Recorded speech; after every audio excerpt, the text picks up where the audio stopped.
9/7/2025 cabinet meeting जाली आनी त्या कॅबिनेट मिटींगेन अशें डिसिजन जालें की जे रिवर नॅविगेशन डिपार्टमेंट आसा ताचें नांव बदलून ते इनलँड वॉटरवेज करपाचें. कारण जेन्ना आमी पळयता की इनलँड वॉटरवेज सेंटराचें डिपार्टमेंट आसा, पूण थंयच्यान जर रिवर नॅविगेशन डिपार्टमेंटाक जर फंड्स येतले जाल्यार नांवाचें कोफुसांव जातलें. म्हणून तांच्यांनी ठरयलें की जे रिवर एंड नॅविगेशन डिपार्टमेंट आसा ताचें नांव इनलँड वॉटरवेज करपाचें. तशेंच रिवर नॅविगेशन डिपार्टमेंट हे कॅप्टन ऑफ पोर्ट्स ह्या डिपार्टमेंटा खाला येताले, पूण कोफुसांव अशें जातालें की कॅप्टन ऑफ पोर्ट्साचो दुसरो मंत्री जातालो आनी रिवर एंड नॅविगेशन डिपार्टमेंटाचो दुसरो मंत्री जातालो.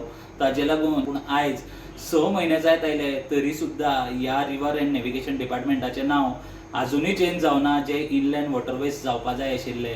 हाजेर मंत्री कितें म्हणटा तें आमी आयकुया. कांय टेक्निकल कारणाक लागून आयज रिवर नॅविगेशन गेले ते 3 म्हयने ताचें नामकरण हें जालें ना.